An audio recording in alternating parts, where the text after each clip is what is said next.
The Atlantic Charter was a statement issued on 14 August 1941 that set out American and British goals for the world after the end of World War II.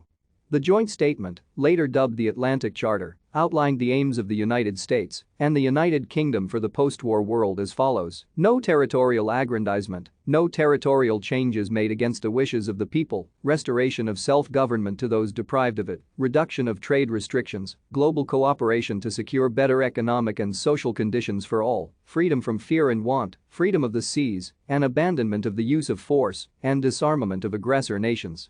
The Charter's adherents signed the declaration by United Nations on 1 January 1942, which was the basis for the modern United Nations. The Charter inspired several other international agreements and events that followed the end of the war. The dismantling of the British Empire, the formation of NATO, and the General Agreement on Tariffs and Trade all derived from the Atlantic Charter. Thank you for watching. Like and subscribe if you would like to view more of our videos. Have a nice day.